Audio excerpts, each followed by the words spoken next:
اللهم صل على محمد وعلى آل محمد كما صليت على إبراهيم وعلى آل إبراهيم إنك حميد مجيد. اللهم بارك على محمد وعلى آل محمد كما باركت على إبراهيم وعلى آل إبراهيم إنك حميد مجيد. سورة بقرہ ہے نا؟ سورة بقرہ جزء سیمی ہے نا؟ ثالث، جزء سیمی. بسم الله الرحمن الرحيم. تلك الرسل فضلنا بعضهم على بعض منهم من كلم الله ورفع بعضهم درجات وآتينا عيسى ابن مريم البينات وأيدناه بروح القدس ولو شاء الله ما اقتتل الذين من بعد ما جاءتهم البينات ولكن اختلفوا فمنهم من آمن ومنهم من كفر ولو شاء الله ما اقتتلوا ولكن الله يفعل ما يريد.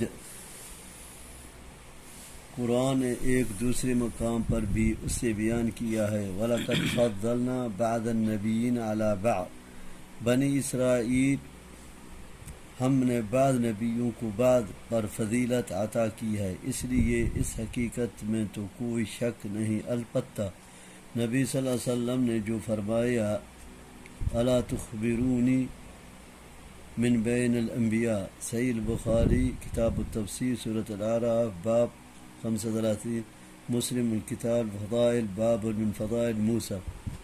تم مجھے انبیاء کے درمیان فضیلت مت دو تو اس سے ایک کی دوسرے پر فضیلت کا انکار لازم نہیں آتا، بلکہ یہ امت کو انبیاء علیہ السلام کی بابت ادب و احترام سکھایا کیا ہے کہ تمہیں چونکہ تمام ہاتھوں اور ان امتیازات کا جن کی بنا پر انہیں ایک دوسرے پر فضیلت حاصل ہے پورا علم نہیں ہے، اس لیے تم میری فضیلت بھی اس طرح بیان نہ کرنا کہ اس سے دوسرے انبیاء کی کثر شان ہو، ورنہ بعض نبیوں کی بعض پر فضیلت اور تمام پیغمبروں پر نبی صلی اللہ علیہ وسلم کی فضیلت و اشرفیت مسلم اور اہل سنت کا متفقہ عقیدہ ہے جو نصوص کتاب و سنت سے ثابت ہے.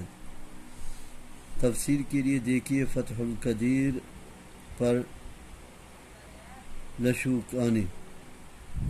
مراد وہ معجزات ہیں جو حضرت عیسیٰ علیہ السلام کو دیے گئے تھے، مثلا احیاء موتیٰ، مردوں کو زندہ کرنا وغیرہ، جس کی تفسیر سورۃ آل عمران میں آئے گی.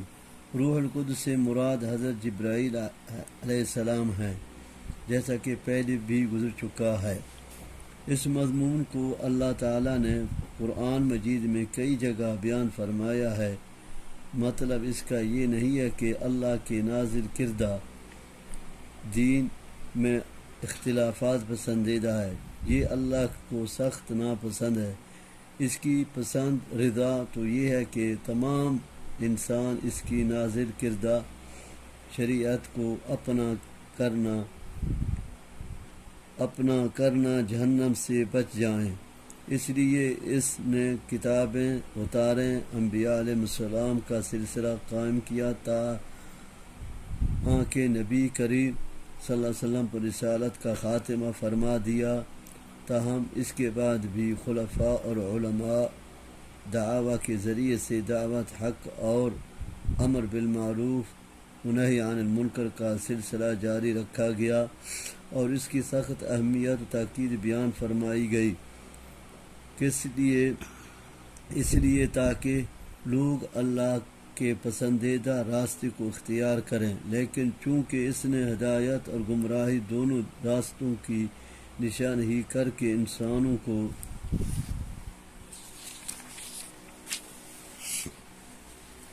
یا ایھا الذین آمنوا انفقوا مما رزقناکم من قبل ان یأتی یوم لا بیع فیہ ولا خلة ولا شفاعة والکافرون هم الظالمون.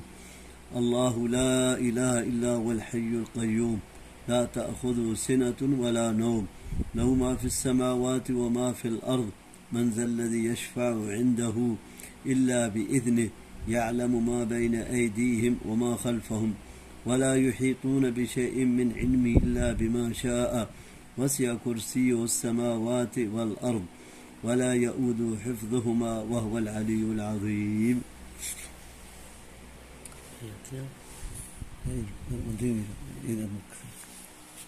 کوئی ایک راستہ اختیار کرنے پر مجبور نہیں کیا ہے، بلکہ بطور امتحان اسے اختیار اور ارادہ کی آزادی سے نوازا ہے.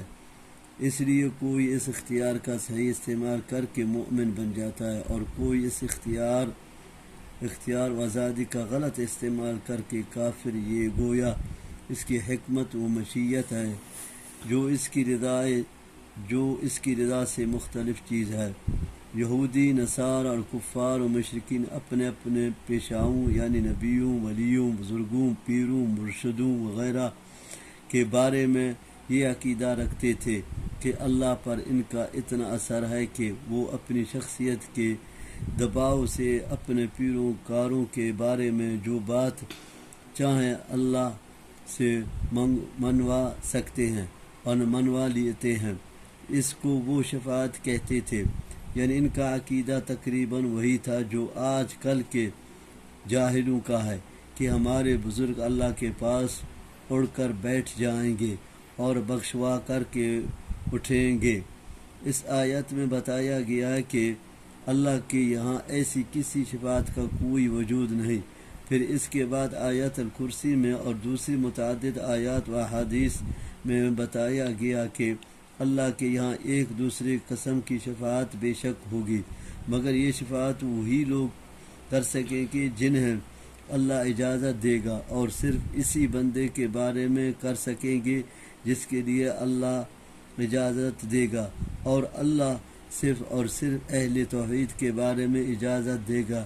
یہ شفاعت فرشتے بھی کریں گے، انبیاء و رسول بھی، اور شہداء، صالحین بھی، مگر اللہ پر ان میں سے کسی بھی شخصیت کا کوئی دباؤ نہ ہوگا، بلکہ اس کے برعکس یہ لوگ خود اللہ کے خوف سے اس قدر لرزاں ترساں ہوں گے کہ ان کے چہروں کا رنگ اڑ رہا ہوگا. ولا يشفعون الا لمن ارتضى وهم من خشيته مشفقون. سورۃ الانبیاء آیت 28. یہ آیت کرسی ہے جس کی بڑی فضیلت صحیح احادیث سے ثابت ہے. مثلا یہ آیت قرآن کی اعظم آیت ہے. اس کے پڑھنے سے رات کو شیطان سے تحفظ رہتا ہے، اور ہر فرض نماز کے بعد پڑھنے کی بڑی فضیلت ہے وغیرہ. ابن کثیر یہ اللہ لا اکراہ فی الدین قد تبین الرشد من الغی فمن یکفر بالطاغوت یؤمن باللہ فقد استمسک بالعروۃ الوثقی. اللہ تعالیٰ کی صفات جلال، اس کی علو شان اور اس کی قدرت و عظمت بڑی مبنی نہایت جامع آیت ہے. کرسی سے بعد نے موضع قدمین، قدم رکھنے کی جگہ، بعد نے علم، بعد نے قدرت و عظمت، بعد نے بادشاہی، اور بعد نے عرش مراد لی ہے. لیکن صفات باری تعالیٰ کے بارے میں متحدثین اور سلف کا یہ مسلک ہے کہ اللہ تعالیٰ کی جو صفات جس طرح قرآن و حدیث میں بیان ہوئی ہے ان کی بغیر تعویل اور کیفیت بیان کیے ان پر ایمان رکھا جائے. اس لیے یہی ایمان رکھنا چاہیے کہ یہ فی الواقع کرسی ہے جو عرش سے الگ ہے. اس کی کیفیت کیا ہے، اس پر وہ کس طرح بیٹھتا ہے، اس کو ہم بیان نہیں کر سکتے، کیونکہ اس کی حقیقت سے ہم بے خبر ہیں اللہ سے. اس کی شان نزول میں بتایا گیا ہے کہ انصار کے کچھ نوجوان یہودی یا عیسائی ہو گئے تھے.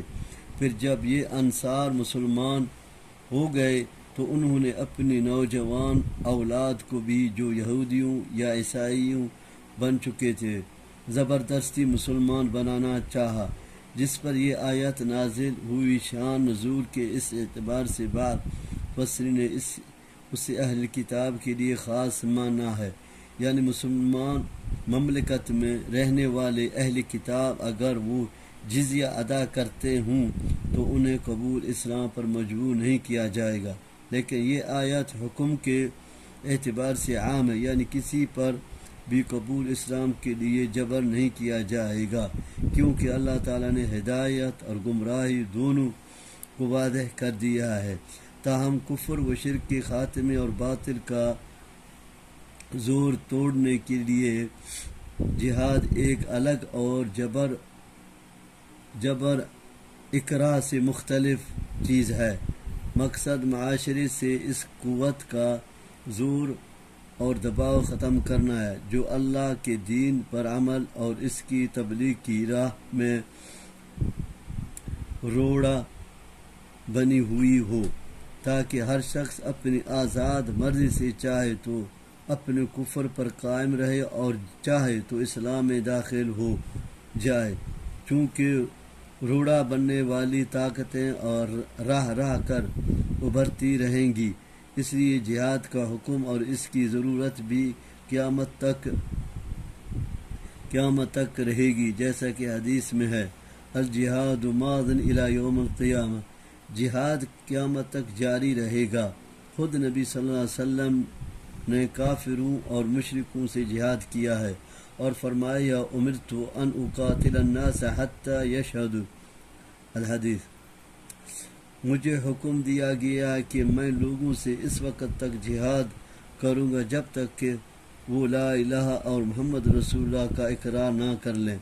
اسی طرح سزائے ارتداء قتل سے بھی اس آیت کا کوئی ٹکراؤ نہیں ہے، جیسا کہ بعض لوگ ایسا باور کراتے ہیں، کیونکہ ارتداء کی سزا قتل سے مقصود جبر و اکراہ نہیں ہے، بلکہ اسلامی ریاست کی نظریات حیثیت کا تحفظ ہے۔ ایک اسلامی مملکت میں ایک کافر کو اپنے کفر پر قائم رہ جانے کی اجازت تو بے شک دی جا سکتی ہے، لیکن ایک بار جب وہ اسلام میں داخل ہو جائے تو پھر اس سے بغاوت و انحراف کی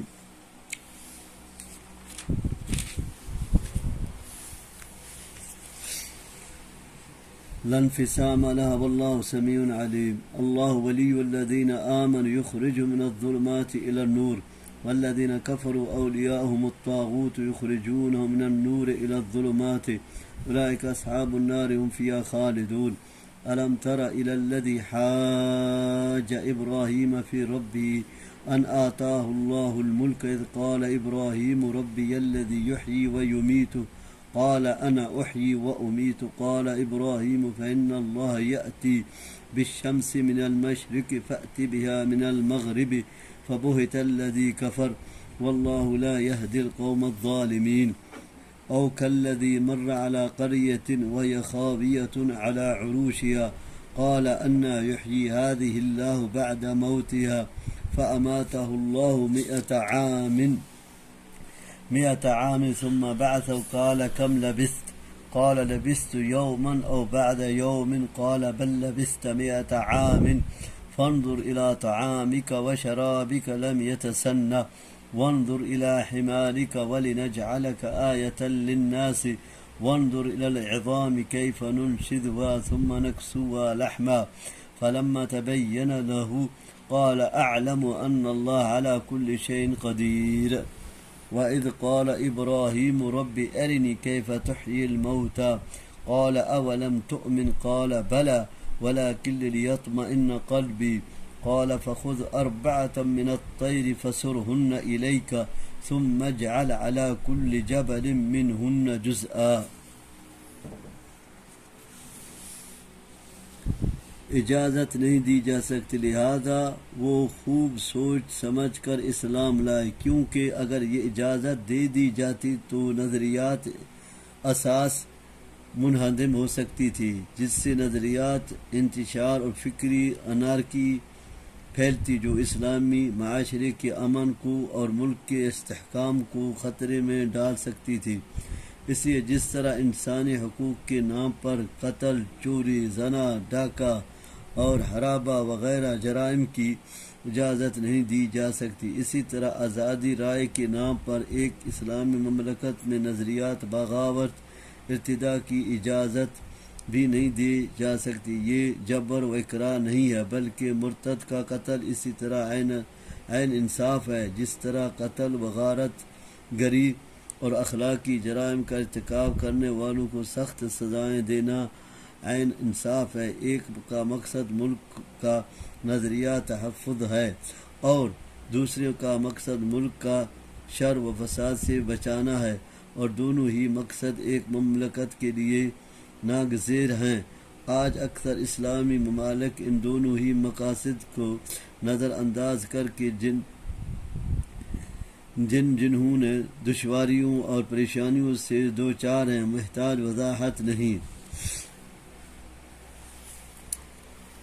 اور کلذی کا عطف پہلے واقعہ پر ہے، اور مطلب یہ ہے کہ آپ نے پہلے واقعہ کی طرح اس شخص کے قصے پر نظر نہیں ڈالی جو ایک بستی سے گزرا۔ یہ شخص کون تھا؟ اس کی بابت مختلف اقوال نقل کیے گئے ہیں۔ زیادہ مشہور حضرت عزیر کا نام ہے، جس کے بعد صحابہ و تابعین کا قائل ہیں، واللہ اعلم۔ اس سے پہلے کے واقعہ حضرت ابراہیم علیہ السلام وہ نمرود میں صانع یعنی بازی تعالیٰ کا اثبات تھا، اور اس دوسرے واقعہ میں اللہ تعالیٰ کی قدرت احیاء موتا کا اثبات ہے کہ جس اللہ تعالیٰ نے اس شخص کو اور اس کے گدے کو 100 سال کے بعد زندہ کر دیا، حتیٰ کہ اس کے کھانے پینے کی چیزوں بھی خراب نہیں ہونے دیا۔ وہی اللہ تعالیٰ قیامت والے دن تمام انسانوں کو دوبارہ زندہ فرمائے گا۔ جب وہ 100 سال کے بعد زندہ کر سکتا ہے تو ہزاروں سال کے بعد بھی زندہ کرنا اس کے لیے مشکل نہیں۔ کہا جاتا ہے کہ جب وہ شخص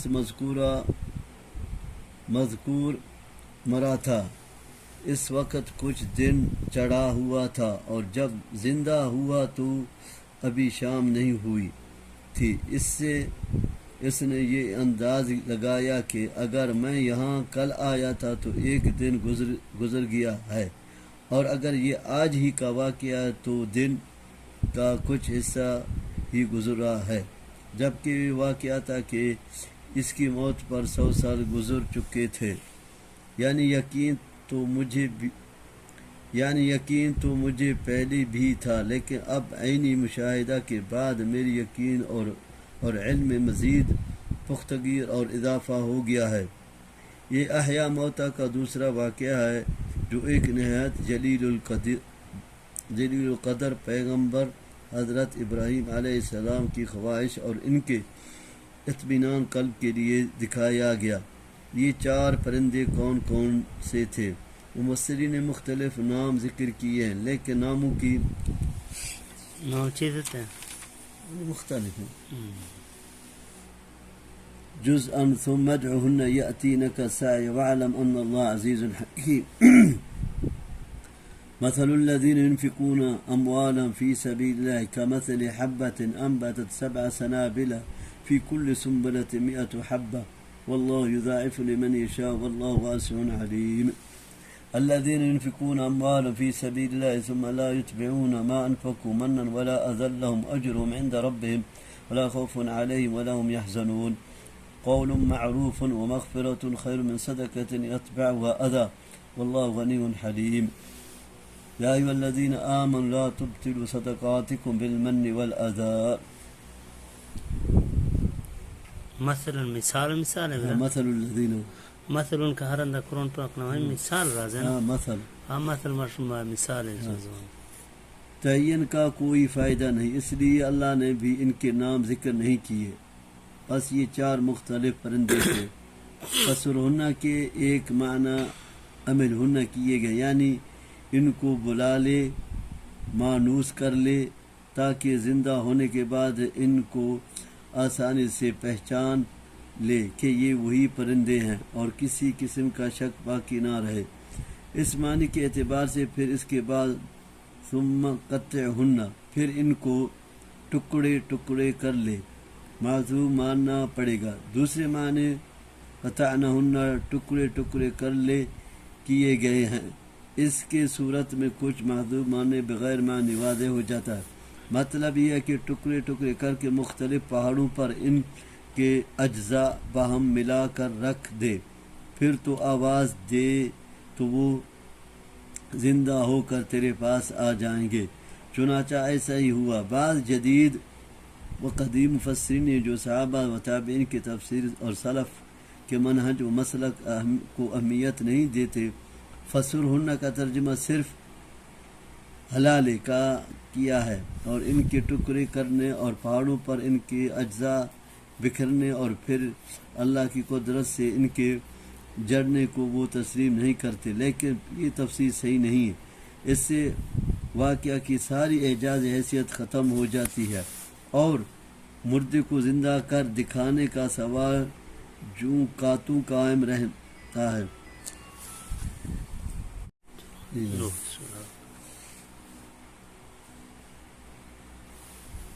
یہی جناب اور ان کے ٹکڑے کرنے والے پہاڑوں پر ان کے اجزاء بکھرنے اور پھر اللہ کی قدرت سے ان کے جڑنے کو وہ تسلیم نہیں کرتے، لیکن یہ تفسیر صحیح نہیں۔ اسی سے واقعہ کی ساری اعجاز حیثیت ختم ہو جاتی ہے، اور مردے کو زندہ کر دکھانے کا سوال چوں کاتوں قائم رہتا ہے۔ حالانکہ اس واقعہ کے ذکر سے مقصود اللہ تعالیٰ کی صفت احیاء موتا اور اس کی قدرت کاملہ کا اثبات ہے۔ ایک حدیث میں ہے نبی صلی اللہ علیہ وسلم نے حضرت ابراہیم علیہ السلام کے اس کے واقعہ کا تذکرہ کر کے فرمایا، نحن احق بالشک من ابراہیم، ہم ابراہیم علیہ السلام سے زیادہ شک کے حقدار ہیں۔ اس کا یہ مطلب نہیں کہ ابراہیم علیہ السلام نے شک کیا لہذا ہمیں ان سے زیادہ شک کرنے کا حق پہنچاتا ہے، بلکہ مطلب حضرت ابراہیم علیہ السلام سے شک کی نفی ہے۔ یعنی ابراہیم علیہ السلام نے احیاء موتا کے مسئلے میں شک نہیں کیا، اگر انہوں نے شک کا اظہار کیا ہوتا تو ہم یقیناً شک کرنے میں ان سے زیادہ حقدار ہوتے۔ مزید وضاحت کے لیے دیکھیے، یہ انفاق فی سبیل اللہ کی فضیلت ہے۔ اس سے مراد اگر جہاد ہے یہ انفاق فی سبیل اللہ کی فضیلت ہے، اس سے مراد اگر جہاد ہے تو اس کے معنی یہ ہوں گے کہ جہاد میں خرچ کی گئی رقم کا یہ ثواب ہوگا، اور اگر اس سے مراد تمام مصارف خیر ہیں تو یہ فضیلت نفقات و صدقات نافلہ کی ہوں گی، اور دیگر نیکیاں الحسنۃ بعشر امثال، ایک نیکی کا اجر 10 گنا کی ذیل میں آئے گی۔ گویا نفقات و صدقات کا عام اجر و ثواب دیگر امور خیر سے زیادہ ہے۔ انفاق فی سبیل اللہ کی اس اہمیت و فضیلت کی وجہ بھی واضح ہے کہ جب تک سامان و اسلحہ جنگ کا انتظام نہیں ہوگا، فوج کی کارکردگی بھی صرف ہوگی، اور سامان اور اسلحہ رقم کے بغیر مہیا نہیں کیے جا سکتے۔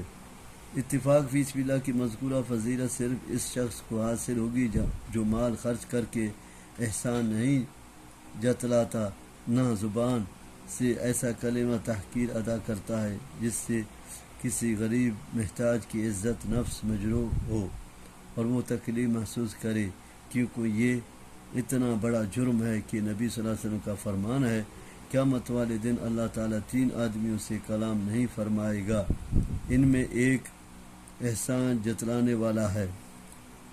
سہ آدمیوں گالوار چین خط نہ چھتان چیتا ہاں تو مڈی داتا ہے تو یک احسان کدا تو پیسہ ہے مطلب مڈی داتا تو چیک دا تو مٹی ختم کھنے دنیا چھوڑتا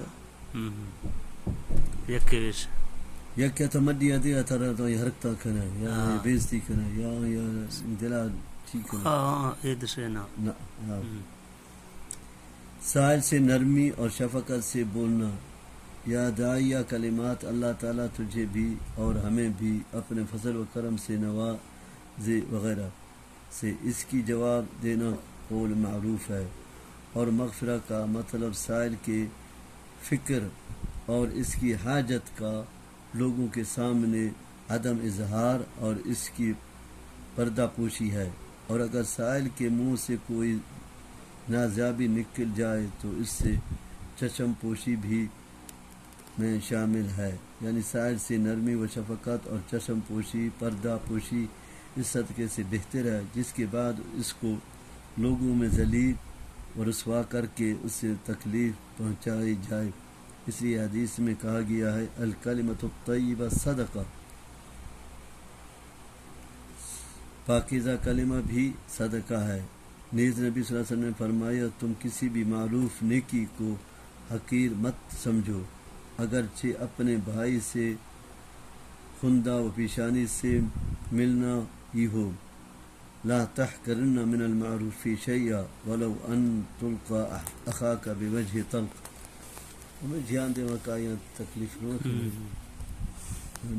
سیکھنا ہماری چیز بےزتی کرنا۔ كالذي ينفق ماله رياء الناس ولا يؤمن بالله واليوم الآخر فمثله كمثل صفوان عليه تراب فأصابه وابل فتركه سلدا لا يقدرون على شيء مما كسبوا والله لا يهدي القوم الكافرين ومثل الذين ينفقون أموالهم ابتغاء مرضات الله وتثبيتا من أنفسهم كمثل جنة بربوة أصابها وابل فأتت أكلها ضعفين فإن لم يصب وابل فطل والله بما تعملون بصير۔ أيود أحدكم أن تكون له جنة من نخيل وأعناب تجري من تحتها الأنهار له فيها من كل الثمرات وأصابه الكبر وله ذرية ضعفاء فأصابها إعصار فيه نار فاحترقت كذلك يبين الله لكم الآيات لعلكم تتفكرون۔ يا أيها الذين آمنوا أنفقوا من طيبات ما كسبتم ومما أخرجنا لكم من الأرض ولا تيمموا الخبيث منه تنفقون ولستم بآخذيه إلا أن تغمضوا فيه۔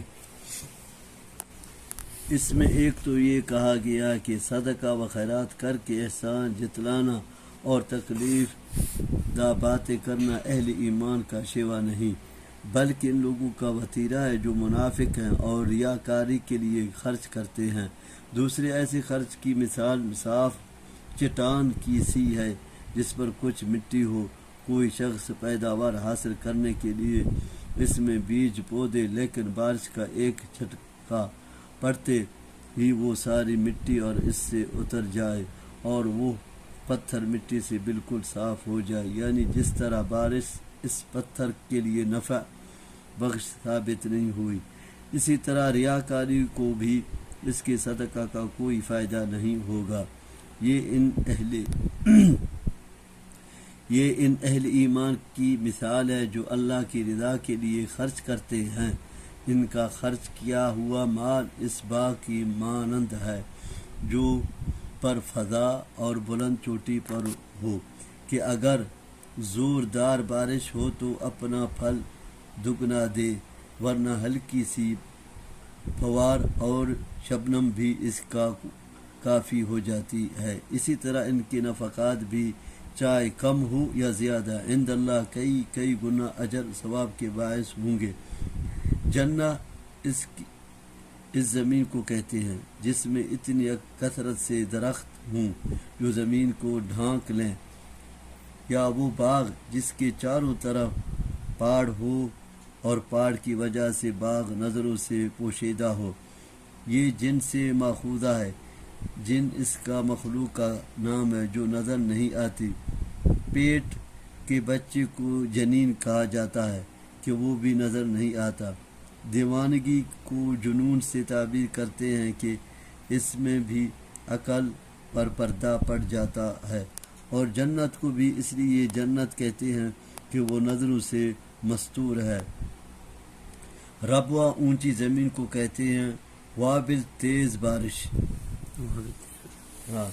اس ریاکاری کی نقصانات کو واضح کرنے اور اس سے بچنے کے لیے مزید مثال دی جا رہی ہے کہ جس طرح ایک شخص کا باغ ہو جس میں ہر طرح کے پھل ہوں، یعنی اس سے بھرپور آمدنی کی امید ہو، وہ شخص بوڑھا ہو جائے اور اس کے چھوٹے چھوٹے بچے ہوں، یعنی وہ خود بھی ضعف، پیری اور کبر سنی کی وجہ سے محنت مشقت سے عاجز ہو چکا ہو، اور اولاد بھی اس کے بڑھاپے کا سہارا تو کیا خود اپنا بوجھ بھی اٹھانے کے قابل نہ ہو۔ اس حالت میں تیز و تند ہوائیں چلیں اور اس کا سارا باغ جل جائے، اب وہ نہ وہ خود دوبارہ اس باغ کو آباد کرنے کے قابل رہا نہ اس کی اولاد۔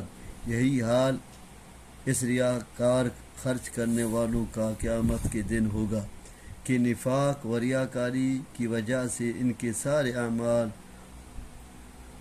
اکاٹ چلے جائیں گے، جبکہ وہاں نیکوں کی شدید ضرورت ہوگی اور دوبارہ اعمال خیر کرنے کی مہلت و فرصت نہیں ہوگی۔ اللہ تعالیٰ فرماتا ہے کہ کیا تم چاہتے ہو کہ تمہاری یہی حال ہو؟ حضرت ابن عباس رضی اللہ عنہما اور حضرت عمر رضی اللہ عنہما نے اس مثال کا مصداق ان لوگوں کو بھی قرار دیا ہے جو ساری عمر نیکیاں کرتے ہیں اور آخر عمر میں شیطان کے جال میں پھنس کر اللہ کے نافرمان ہو جاتے ہیں، جس سے عمر بھر کی نیکیاں برباد ہو جاتی ہیں۔ صدقے کی قبولیت کے لیے جس طرح ضروری ہے کہ میں وعدہ اور ریاکاری سے پاک ہو، جیسا کہ گزشتہ آیت میں بتایا گیا، اسی طرح یہ بھی ضروری ہے کہ وہ حلال اور پاکیزہ کمائی سی ہو، چاہے وہ کاروبار، تجارت و صنعت کے ذریعے سے ہو یا فصل اور باغات کی پیداوار سے۔ اور یہ جو فرمایا کہ خبیث چیزوں کو اللہ کی راہ میں خرچ کرنے کا قصد مت کرو، تو خبیث سے ایک تو وہ چیزیں مراد ہیں جو غلط کمائی سے ہوں، اللہ تعالیٰ اسے قبول نہیں فرماتا۔ حدیث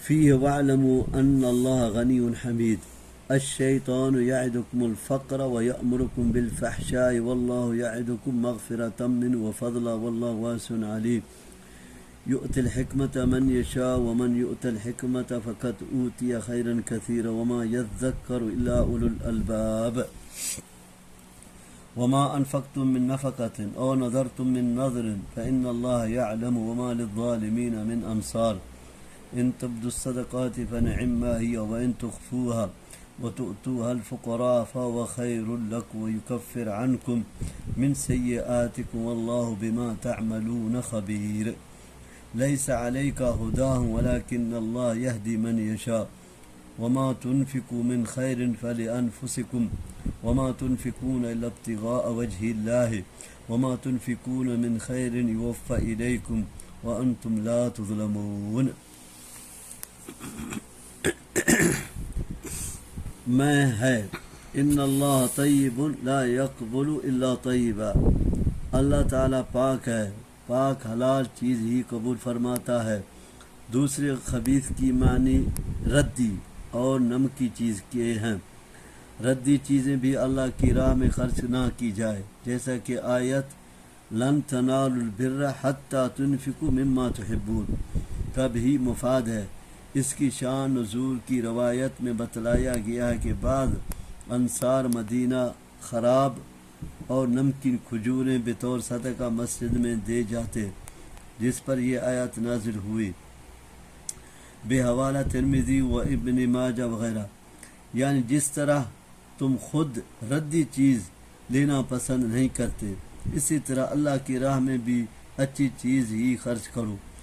یعنی بھلے کام میں مال خرچ کرنا ہو تو شیطان ڈراتا ہے کہ مفلس اور کلاش ہو جاؤ گے، لیکن برے کام پر خرچ کرنا ہو تو ایسا اندیشوں کو نزدیک نہیں پھٹکنے دیتا، بلکہ ان برے کاموں کو اس طرح سچا اور سنوار کر پیش کرتا ہے اور ان کے لیے خفیہ آرزو کو اس طرح چکاتا ہے کہ ان پر انسان بڑی سے بڑی رقم بے دھڑک خرچ کر ڈالتا ہے۔ چنانچہ دیکھا گیا ہے کہ مسجد، مدرسے یا اور کسی کار خیر کے لیے کوئی چندہ لینے پہنچ جائے تو صاحب المال 100-200 کے لیے بار بار اپنے حساب کی جانچ پڑتال کرتا ہے اور مانگنے والے کو بسا اوقات کئی بار دوڑتا اور پلٹتا ہے، لیکن یہی شخص سینما، ٹیلی ویژن شرح، بدکاری اور مقدمے بازی وغیرہ کے جال میں پھنستا ہے تو اپنا مال بے تحاشا خرچ کرتا ہے اور اس سے کسی قسم کی ہچکاہٹ اور تردد کا ظہور نہیں ہوتا۔ حکمتوں سے بعد کے نزدیک عقل و فہم علم اور بعد کے نزدیک اصابت رائے، قرآن کے ناسخ و منسوخ کا علم و فہم، قوت فیصلہ، اور بعد کے نزدیک صرف سنت یا کتاب و سنت کا علم و فہم ہے۔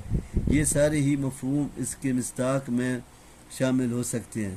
صحیحین وغیرہ کی ایک حدیث میں ہے کہ 2 شخصوں پر رشک کرنا جائز ہے، ایک وہ جس کو اللہ نے مال دیا اور وہ اسے راہ حق میں خرچ کرتا ہے، دوسرا وہ جسے اللہ نے حکمت دی جس سے وہ فیصلے کرتا ہے اور لوگوں کو اس کی تعلیم دیتا ہے۔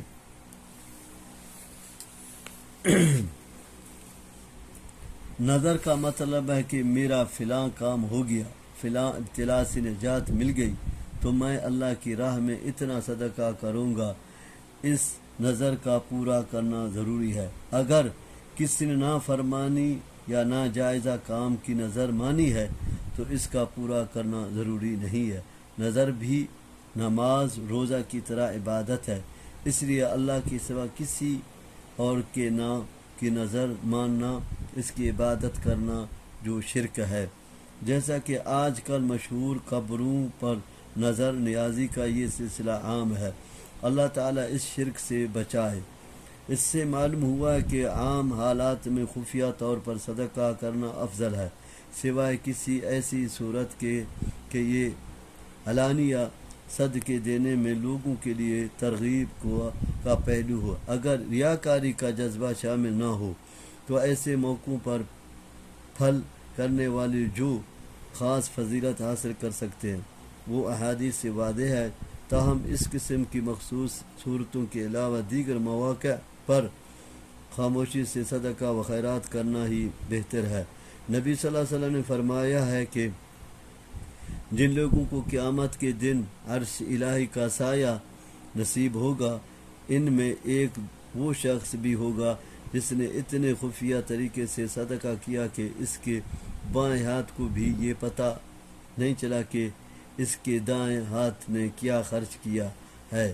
صدقے میں اخفاء کی افضلیت کو بعض علماء نے صرف نفلی صدقات تک محدود رکھا ہے اور زکوٰۃ کی ادائیگی میں اظہار کو بہتر سمجھا ہے، لیکن قرآن کا عموم صدقات نافلہ اور واجبہ دونوں کو شامل ہے اور حدیث کا عموم بھی اسی کی تائید کرتا ہے۔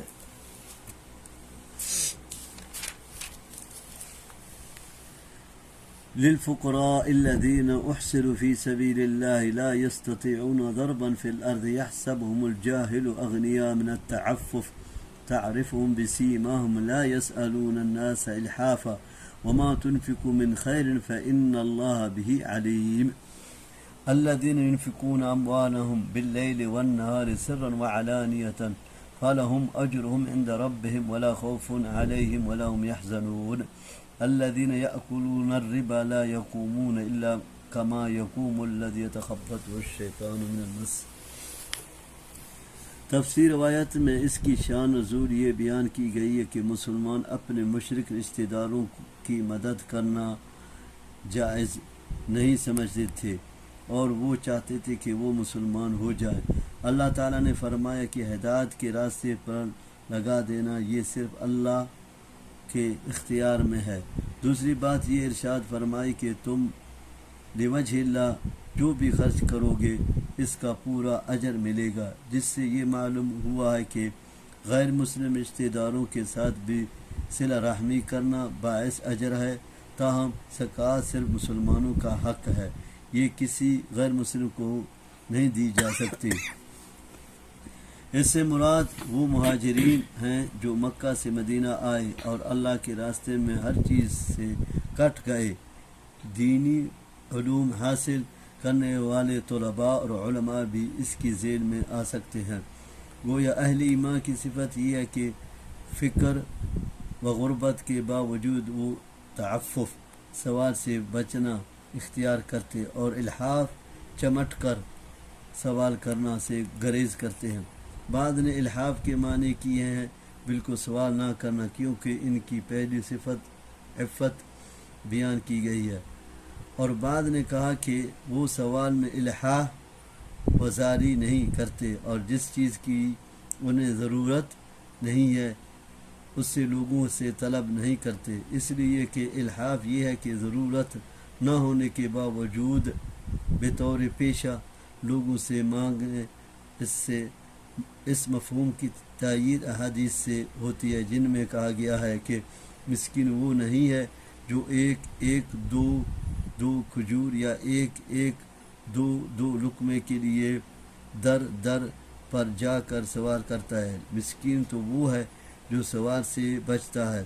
پھر نبی صلی اللہ علیہ وسلم نے آیت لا يسألون الناس الحافا کا حوالہ پیش فرمایا، صحیح بخاری تفسیر و زکا۔ اس لیے پیشہ اور گداگروں کی بجائے مہاجرین، دین کے طلباء و علماء اور سفید پوش ضرورت مندوں کا پتہ چلا کر ان کی امداد کرنی چاہیے جو سوال کرنے سے گریز کرتے ہیں، کیونکہ دوسروں کے سامنے ہاتھ پھیلنا انسان کی عزت نفس اور خود داری کے خلاف ہے۔ علاوہ ازیں حدیث میں آتا ہے کہ جس کے پاس ما یغنی ہو، یعنی اتنا سامان ہو جو اس کی کو کفایت کرتا ہو، لیکن اس کے باوجود وہ لوگوں سے سوال کرے گا تو قیامت والے دن اس کے چہرے پر زخم ہوں گے۔ سمجھے؟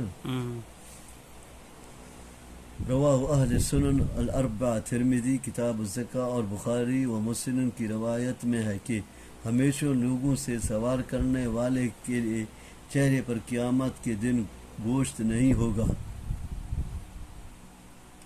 ربوہ کے لغوی معنی زیادتی اور اضافی کے ہیں، اور شریعت میں اس کا اطلاق ریا فضل اور ریا نسیہ پر ہوتا ہے۔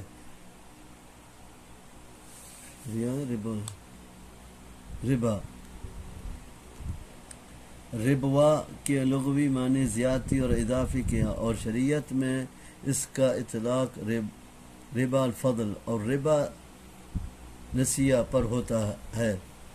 ربا الفضل اس سود کو کہتے ہیں جو 6 اشیاء میں کمی پیشی اور نقد ادھار کی وجہ سے ہوتا ہے، جس کی تفسیر حدیث میں ہے۔ مثلا گندم کا تبادلہ گندم سے کرنا ہے تو فرمایا گیا کہ ایک تو برابر ہو، دوسرے ید بید ہاتھوں ہاتھ ہو، اس میں کمی پیشی ہوگی تب بھی، اور ہاتھوں ہاتھ ہونے کی بجائے ایک نقدن اور دوسرا ادھار یا دونوں ہی ادھار ہوں تب بھی سود ہے۔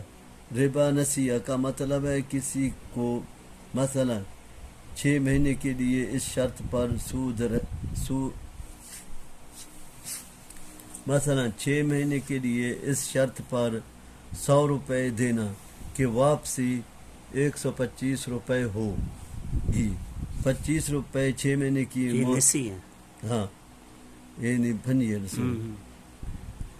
25 روپے 6 مہینے کے لیے مہلت کے لیے جائیں۔ حضرت علی رضی اللہ کی طرف سے منسوب قول میں اس سے اس طرح بیان کیا گیا ہے کل قرض جر منفعہ فہو ربا، قرض پر لیا گیا نفع سود ہے۔ یہ قرض ذاتی ضرورت کے لیے لیا گیا ہو یا کاروبار کے لیے، دونوں قسم کے قرضوں پر لیا گیا سود حرام ہے، اور زمانہ جاہلیت میں بھی دونوں قسم کے قرضوں کا رواج تھا۔ شریعت نے بغیر کسی قسم کی تفریق کے دونوں کو مطلقاً حرام قرار دیا ہے۔ اس لیے بعض لوگوں کا یہ کہنا کہ تجارتی قرضہ جو عام طور پر بینک سے لیا جاتا ہے اس پر اضافہ سود نہیں ہے، اس لیے کہ قرض لینے والا اس سے فائدہ اٹھاتا ہے، جس کا کچھ حصہ وہ بینک کو یا قرض دھندہ کو لوٹا دیتا ہے تو اس میں کیا قباحت ہے؟ اس قباحت میں متجددین کو نظر نہیں آتی جو اس کو جائزہ قرار دینا چاہتے ہیں، ورنہ اللہ تعالیٰ کی نظر میں تو اس میں بڑی قباحت ہے۔ مثلا قرض لے کر کاروبار کرنے والے کا منافع تو یقینی نہیں ہے، بلکہ منافع تو کچا اصل رقم کی حفاظت کی بھی ضمانت نہیں ہے۔ بعض دفعہ کاروبار میں ساری رقم ہی ڈوب جاتی ہے، جبکہ اس کے برعکس قرض دھندہ چاہے وہ بینک ہو یا کوئی ساہوکار کا منافع متعین ہے جس کی ادائیگی ہر صورت میں لازمی ہے۔ یہ ظلم کی ایک واضح صورت ہے جسے شریعت اسلامیہ کس طرح جائز قرار دے سکتی ہے۔ علاوہ ازیں شریعت تو اہل ایمان کو معاشرے کی ضرورت مندوں پر بغیر کسی دنیوی غرض و منفعت کے خرچ کرنے کی ترغیب دیتی ہے، جس سے معاشرے میں اخوت، بھائی چارے، ہمدردی، تعاون اور شفقت و محبت کے جذبات فروغ پاتے ہیں۔ اس کے برعکس سودی نظام سے سنگ دلی اور بھائی برادروں ہچی نگر کے نہیں چرگا منافع تک سے ہاں ہاں ہمن کا دی سے امن کا کہندا صحیح فسیدن ہر دن فائدہ دم ڈالا دم يتخبطه الشيطان من المس ذلك بأنهم قالوا إنما البيع مثل الربا وأحل الله البيع وحرم الربا ومن جاء موعظة من ربي فانتهى فله ما سلف وأمره إلى الله ومن عاد فأولئك أصحاب النار هم فيها خالدون يمحق الله الربا ويربي الصدقات والله لا يحب كل كفار أثيم إن الذين آمنوا وعملوا الصالحات وأقاموا الصلاة وآتوا الزكاة لهم أجرهم عند ربهم ولا خوف عليهم ولا هم يحزنون يا أيها الذين آمنوا اتقوا الله وذروا ما بقي من الربا إن كنتم مؤمنين فإن لم تفعلوا فأذنوا بحرب من الله ورسوله وإن تبتم فلكم رؤوس أموالكم لا تظلمون ولا تظلمون وإن كان ذو عسرة فنظرة إلى ميسرة وأن تصدقوا خير لكم إن كنتم تعلمون۔ خود غرضی کو فروغ ملتا ہے۔ ایک سرمایہ دار کو اپنے سرمایہ کے نفع سے غرض ہوتی ہے، چاہے معاشرے میں ضرورت مند بیماری، بھوک، افلاس سے کرا رہے ہو یا بے روزگاری اپنی زندگی سے بیزار ہوں۔ شریعت اس شقاوت پسندگلی کو کس طرح پسند کر سکتی ہے؟ اس کے اور بہت سی نقصانات ہیں، تفسیر کی یہاں گنجائش نہیں۔ بہرحال سود مطلقاً حرام ہے، چاہے ذاتی ضرورت کے لیے لیے گئے قرضے کا سود ہو یا تجارتی قرضے پر۔ سود خود کی یہ کیفیت قبر سے اٹھے وقت یا میدان محشر میں ہوگی، حالانکہ تجارت میں تو نقداً رقم اور کسی چیز کا آپس میں تبادلہ ہوتا ہے، دوسرے اس میں نفع نقصان کا امکان رہتا ہے، جبکہ سود میں یہ دونوں چیزیں مفقود ہیں۔ علاوہ ازیں بیع کو اللہ نے حلال اور سود کو حرام قرار دیا ہے، پھر یہ دونوں ایک کس طرح ہو سکتے ہیں؟ قبول ایمان یا توبہ کے بعد پچھلے سود پر گرفت نہیں ہوگی کہ وہ توبہ پر ثابت قدم رکھتا ہے، یا سو عمل اور فساد نیت کی وجہ سے اسے اللہ کے رحم و کرم پر چھوڑ دیتا ہے، اس لیے اس کے بعد دوبارہ سود لینے والے کے لیے وعید ہے۔ یہ سود کی معنوی اور روحانی مضطروں اور صدقے کی برکتوں کا بیان ہے۔ سود میں بظاہر بڑوئی تری نظر آتی ہے، لیکن معنوی حساب سے یا مال انجام کے اعتبار سے سودی رقم ہلاکت و بربادی کا باعث بنتی ہے۔ اس حقیقت کا اعتراف اب یورپی ماہرین معیشت بھی کرنے لگے ہیں۔ یہ ایسی سخت وعید ہے جو اور کسی معصیت کے ارتکاب پر نہیں دی گئی. یہ بات کی خرچی نے یہ ایسی سخت وعید ہے جو اور کسی معصیت کے ارتکاب پر نہیں دی گئی. اس لیے حضرت عبداللہ بن عباس رضی اللہ عنہما نے کہا کہ اسلامی مملکت میں جو شخص سود چھوڑنے پر تیار نہ ہو تو خلیفہ وقت کی ذمہ داری ہے کہ وہ اس سے توبہ کرائے اور باز نہ آنے کی صورت میں اس کی گردن اڑا دے. تم اگر اصل زور سے زیادہ وصول کرو گے تو یہ تمہاری طرف سے ظلم ہوگا، اور اگر تمہیں اصل زور بھی نہ دیا جائے تو یہ تم پر ظلم ہوگا. زمانہ جاہلیت میں قرض کی ادائیگی نہ ہونے کی صورت میں سود اور سود در سود اصل رقم میں اضافہ ہی ہوتا چلا جاتا تھا، جس سے وہ تھوڑی سی رقم ایک پہاڑ بن جاتی اور اس کی ادائیگی ناممکن ہو جاتی. اس کے برعکس اللہ تعالیٰ نے حکم دیا کہ کوئی تنگ دست ہو تو سود لینا تو درکنار اصل مال لینے میں بھی آسانی تک اس سے مہلت دو، اور اگر قرض بالکل ہی معاف کر دو تو زیادہ بہتر. احادیث میں بھی اس کی بڑی فضیلت بیان کی گئی ہے کہ کتنا فرق ہے ان دونوں نظاموں میں. ایک سراسر ظلم، سنگ دلی اور خود غرضی پر مبنی نظام، اور دوسرا ہمدردی، تعاون اور ایک دوسرے کو سہارا دینے والا نظام. مسلمان خود ہی اس پر بابرکت اور پر رحمت نظام الہی کو نہ اپنائے تو اس میں اسلام کا کیا قصور اور اللہ پر کیا الزام. کاش مسلمان اپنے دین کی اہمیت و افادیت کو سمجھ سکیں اور اس پر اپنے نظام زندگی کو استوار کر سکے. میں ملک تجیس سود جگہ سود ہاں تباہی ہے ہاں پورے بڑے پہاڑے بن جائیں گے. واتقوا يوم ترجعون فيه إلى الله ثم توفى كل نفس ما كسبت وهم لا يظلمون. يا أيها الذين آمنوا إذا تداينتم بدين إلى أجل مسمى فاكتبوه وليكتب بينكم كاتب بالعدل ولا يأب كاتب أن يكتب كما علمه الله فليكتب وليملل الذي عليه الحق وليتق الله ربه ولا يبخس منه شيئا فإن كان الذي عليه الحق سفيها أو ضعيفا أو لا يستطيع أن يمل هو فليملل ولي بالعدل واستشهدوا شهيدين من رجالكم فإن لم يكونا رجلين فرجل وامرأتان ممن ترضون من الشهداء أن تذل إحداهما فتذكر إحداهما الأخرى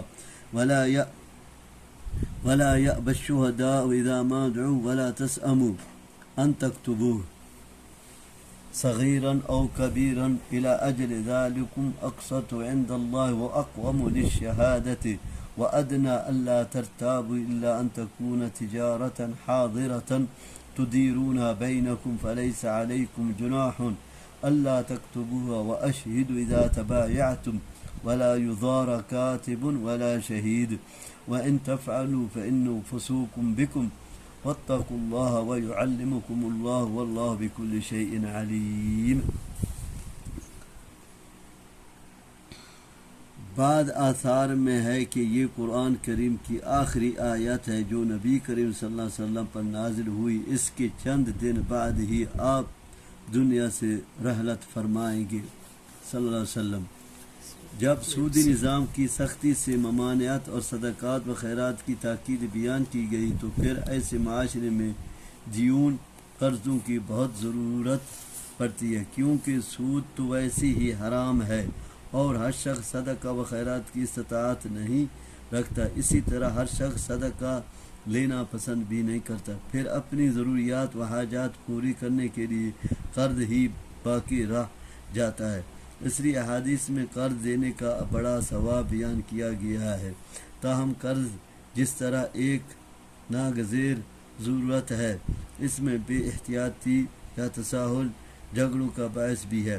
اس لیے اس آیت میں جس سے آیت الدین کہا جاتا ہے اور جو قرآن کی سب سے لمبی آیت ہے. اللہ تعالیٰ نے قرض کے سلسلے میں ضروری ہدایت دی ہے. انہیں اسے قرض ہاں قرض نزے ہیں آیت ہاں. رکوع اذا شرع اذا ہاں اس لیے اس آیت میں جس آیت الدین کہا جاتا ہے اور جو قرآن کی سب سے لمبی آیات ہے، اللہ تعالیٰ نے قرض کے سلسلے میں ضروری ہدایت دی ہے تاکہ یہ ناگزیر ضرورت لڑائی جھگڑے کا باعث نہ بنے. اس کے لیے ایک حکیم یہ دیا گیا کہ مدت کا تعین کر لو. دوسرا یہ کہ اس سے لکھ لو.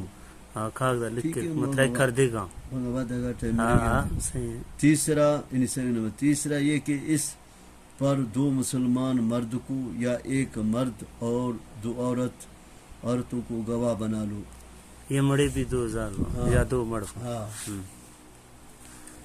اس سے مراد مقروض ہے، یعنی وہ اللہ سے ڈرتا ہو اور رقم کی صحیح تعداد لکھوائے، اس میں کمی نہ کرے. آگے کہا جا رہا ہے کہ یہ مقروض اگر کم عقل یا کمزور بچہ یا مجنون ہے تو اس کے ولی کو چاہیے کہ انصاف کے ساتھ لکھوا لے تاکہ صاحب الحق قرض دینے والے کو نقصان نہ ہو.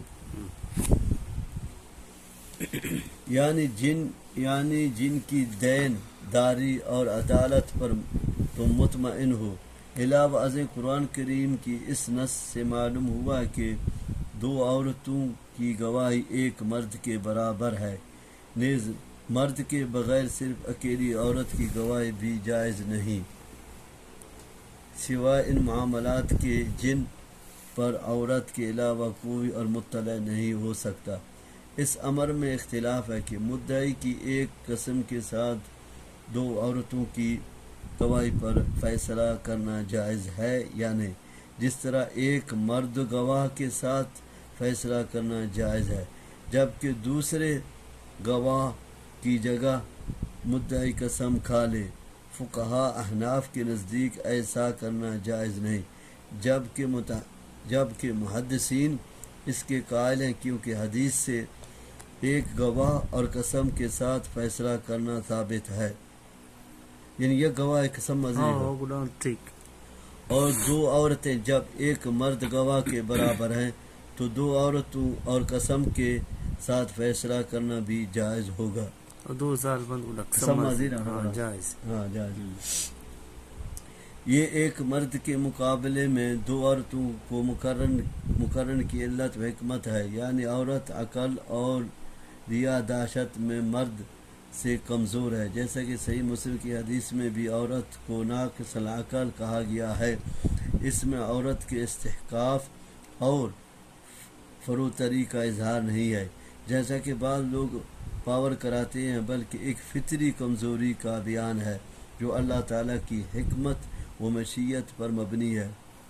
مقابلہ کوئی اس کی تصریح نہ کرے تو اور بات ہے، لیکن حقائق و واقعات کا اعتبار سے یہ ناقابل تردید ہے. یہ لکھنے کے فوائد ہیں کہ اس سے انصاف کے تقاضے پورے ہوں گے، گواہ بھی درست رہے گی کہ گواہ کے فوت یا غائب ہونے کی صورت میں بھی تحریر کام آئے گی، اور شک و شبہ سے بھی فریقین محفوظ رہیں گے، کیونکہ شک پڑھنے کی صورت میں تحریر دے کر شک دور کر لیا جا سکتا ہے.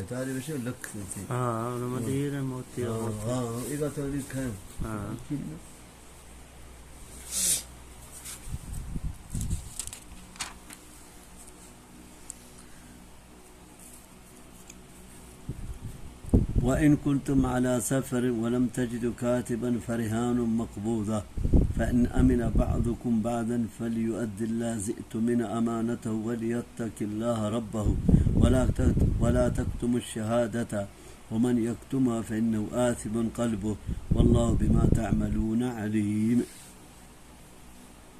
لله ما في السماوات وما في الأرض وإن تبدوا ما في أنفسكم وتخفوه يحاسبكم به الله فيغفر لمن يشاء ويعذب من يشاء والله على كل شيء قدير. یہ وہ خرید و فروخت ہے جس میں ادھار ہو یا سود یا سودا طے ہو جانے کے بعد بھی انحراف کا خطرہ ہو، ورنہ اس سے پہلے نقد سودے کو لکھنے سے مستثنیٰ کر دیا گیا۔ بعد نے اس بیع سے مکان، دکان، باغ یا حیوانات کی بیع مراد لی ہے۔ ایسر و تفاصیل ان کو نقصان پہنچانا یہ ہے کہ دور دراز کے علاقے میں ان کو بلایا جائے کہ جس سے ان کی مصروفیات میں حرج یا کاروبار میں نقصان ہو، یا ان کی چھوٹی بات لکھنے یا اس کی گواہی دینے پر مجبور کیا جائے، یعنی جن باتوں کی تاکید کی گئی ہے ان پر عمل کرو، اور جن چیزوں سے روکا گیا ہے ان سے اجتناب کرو۔ اگر سفر میں قرضہ کا معاملہ کرنے کی ضرورت پیش آ جائے اور وہاں لکھنے والا یا کاغذ، پنسل وغیرہ نہ ملے تو اس کی متبادل صورت بتلائی جا رہی ہے کہ قرض لینے والا کوئی چیز دائن قرض دینے والے کے پاس رہن گروی رکھ دے۔ اس سے گروی کی مشروعیت اور اس کا جواز ثابت ہوتا ہے۔ نبی صلی اللہ علیہ وسلم نے بھی اپنی ذرہ ایک یہودی کے پاس گروی رکھی تھی، صحیح ہے، تاہم اگر مرہونہ گروی رکھی ہوئی چیز ایسی ہے جس سے نفع موصول ہوتا ہے تو اس نفع کا حقدار مالک ہوگا، نہ کہ دائن۔ البتہ اس پر دائن اگر کچھ خرچ ہوتا ہے تو اس سے وہ اپنا خرچ وصول کر سکتا ہے، باقی نفع مالک کو ادا کرنا ضروری ہے۔ یعنی اگر ایک دوسرے پر اعتماد ہو تو بغیر گروی رکھے بھی ادھار کا معاملہ کر سکتے ہو۔ امانت سے مراد یہاں قرض ہے۔ اللہ سے ڈرتے ہوئے اسے صحیح طریقے سے ادا کرے۔ گواہی کا چھپانا کبیرہ گناہ ہے، اس لیے اس پر سخت وعید یہاں قرآن میں اور احادیث میں بھی بیان کی گئی ہے، اس لیے کہ صحیح گواہی دینے کی فضیلت بھی بڑی ہے۔ صحیح مسلم کی حدیث ہے، نبی صلی اللہ علیہ وسلم نے فرمایا، وہ سب سے بہتر گواہ ہے جو گواہی طلب کرنے سے قبل ہی از خود گواہی کے لیے پیش ہو جائے۔ الا اخبرکم بخیر الشہداء الذی یأتی بشہادتی قبل ان یسألها۔ ایک دوسرے روایت میں بدترین گواہی کی نشاندہی بھی فرما دی گئی۔ الا اخبرکم بشر الشہداء الذین یشہدون قبل ان یستشہدوا، صحیح البخاری۔ کیا میں تمہیں وہ گواہ نہ بتلاؤں جو بدترین گواہ ہے، جو وہ لوگ ہی جو گواہی طلب کرنے سے قبل ہی گواہی دیتے ہیں، مطلب ہے یعنی جھوٹی گواہی دے کر گناہ کبیرہ کے مرتکب ہوتے ہیں۔ نیز آیت میں دل کا خاص ذکر کیا گیا ہے، اس لیے کہ کتمان دل کا فعل ہے۔ علاوہ ازیں دل تمام اعضاء کا سردار ہے، اور یہ ایسا مضغہ گوشت ہے کہ اگر یہ صحیح رہے تو سارا جسم صحیح رہتا ہے، اور اگر اس میں فساد آ جائے تو سارا جسم فساد کا شکار ہو جاتا ہے۔ الا وان فی الجسد مضغہ اذا صلحت صلح الجسد كله واذا فسدت فسد الجسد كله الا وهي القلب۔ احادیث میں آتا ہے کہ جب یہ آیات نازل ہوئی تو صحابہ کرام بڑے پریشان ہوئے۔ انہوں نے دربار رسالت میں حاضر ہو کر عرض کیا کہ یا رسول اللہ، نماز، روزہ، زکوٰۃ و جہاد وغیرہ یہ سارے اعمال جن کا ہمیں حکم دیا گیا ہے ہم بچا لاتے ہیں، کیونکہ یہ ہماری طاقت سے بالا نہیں ہے، لیکن دل میں پیدا ہونے والے خیالات اور وسوسوں پر تو ہمارا اختیار ہی نہیں ہے، اور وہ تو انسانی طاقت سے ہی ماورا ہیں، لیکن اللہ تعالیٰ نے ان پر بھی محاسبہ کا اعلان فرما دیا ہے۔ نبی کریم صلی اللہ علیہ وسلم نے فرمایا فی الحال تم سمعنا و اطعنا ہی کہو۔ چنانچہ صحابہ رضی اللہ کے جذبہ سمع و طاعت کو دیکھتے ہوئے اللہ تعالیٰ نے اس سے آیت لا یکلف اللہ نفسا الا وسعها پھر آیات تنا مر تھوڑس اللہ سے کل دلگا دی دینا دل فللہ ما فی السماء فإن تبتم ما فی انفسکم مرشیوں نے گلا شامہ گنے دلا شامہ منواز شروع شامہ کل ختم ہاں گڈا دلا مندیت بندہ بلائے دلیل منا گیا نا مجھے مارشی ہوں میں استطاعشی ہوں میں قدرت سے زیادہ نہیں میں دستانے وسوس منا گیا ہر وقت تر تو معافیات کا ہاں لا یکلف اللہ نفسا الا وسعها، اللہ تعالیٰ کسی جان کو اس کی طاقت سے زیادہ تکلیف نہیں دیتا سے منسوخ فرما دیا اولا کٹ سے۔ صحیحین و سنن اربع کی یہ حدیث بھی اس کی تائید کرتی ہے ان اللہ تجاوز لی عن امتی ما وسوست بھی صدورها ما لم تعمل او تتکلم اولا سے اللہ سے زور تھا طوفان کرشگار واری دل ہر کا استعمال لر رہے ہیں چیات کا حدیث ان اللہ صحیحین و سنن الاربع کی یہ حدیث بھی اس کی تائید کرتی ہے ان اللہ تجاوز لی عن امتی ما وسوست بھی صدورها ما لم تعمل او تتکلم۔ اللہ تعالیٰ نے میری امت سے میں آنے والی باتوں کو معاف کر دی ہے، البتہ ان پر گرفت ہوگی جن پر عمل کیا جائے یا جن کا اظہار زبان سے کر دیا جائے۔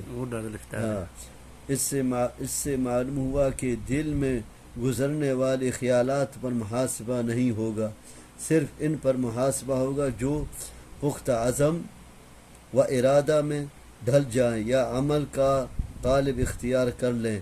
اس کے برعکس امام ابن جریر طبری کا خیال ہے کہ یہ آیت منسوخ نہیں ہے کیونکہ محاسبہ معاقبہ کو لازم نہیں ہے، یعنی ایسا نہیں ہے کہ اللہ تعالیٰ جس کا بھی محاسبہ کرے اس کو سزا بھی ضرور دے، بلکہ اللہ تعالیٰ نے محاسبہ تو ہر ایک کا کرے گا، لیکن بہت سے لوگ ہوں گے کہ محاسبہ کرنے کے آمن الرسول بما انزل الیہ من ربہ والمؤمنون کل آمن باللہ وملائکتہ وکتبہ ورسلہ لا نفرق بین احد من رسلہ وقالوا سمعنا واطعنا غفرانک ربنا والیک المصیر۔ لا يكلف الله نفسا الا وسعها لها ما كسبت وعليها ما اكتسبت ربنا لا تؤاخذنا ان نسينا او اخطأنا ربنا ولا تحمل علينا إسرا كما حملته على الذين من قبلنا ربنا ولا تحملنا ما لا طاقة لنا به واعف عنا واغفر لنا وارحمنا أنت مولانا فانصرنا على القوم الكافرين۔ بعد اللہ تعالیٰ نے ان کو معاف فرما دے گا، بلکہ بعد کے ساتھ تو یہ معاملہ فرمائے گا کہ اس کا ایک ایک گناہ یاد کرا کے ان کا اس سے اعتراف کروائے گا، اور پھر فرمائے گا کہ میں نے دنیا میں ان پر پردہ ڈالے رکھا، آج میں ان کو معاف کرتا ہوں۔ یہ حدیث صحیح بخاری مسلم وغیرہ ہما میں ہے۔ بحوالہ ابن کثیر اور بعض علماء نے کہا کہ یہاں نسخ اصطلاحی معنی میں نہیں ہے بلکہ بعض دفعہ اس سے وضاحت کے معنی ہیں بھی استعمال کر لیا جاتا ہے۔ چنانچہ صحابہ کرام کے دل میں جو شبہ اس آیت سے پیدا ہوا تھا اس سے آیت لا یکلف اللہ نفسا اور حدیث میں ان اللہ تجاوز لی عن امتی وغیرہ سے دور کر دیا گیا۔ اس طرح ناسخ منسوخ ماننے کی ضرورت باقی نہیں رہتی۔ اس آیت میں پھر ایمانیات کا ذکر ہے جن پر اہل ایمان کو ایمان رکھنے کا حکم دیا گیا ہے، اور اس سے اگلی آیت لا یکلف اللہ میں اللہ تعالیٰ کی رحمت و شفقت اور اس کے فضل و کرم کا تذکرہ ہے کہ اس نے انسانوں کو کسی ایسی بات کا مکلف نہیں کیا ہے جو ان کی طاقت سے بالا ہو۔ ان دونوں آیات کی احادیث میں بڑی فضیلت آئی ہے۔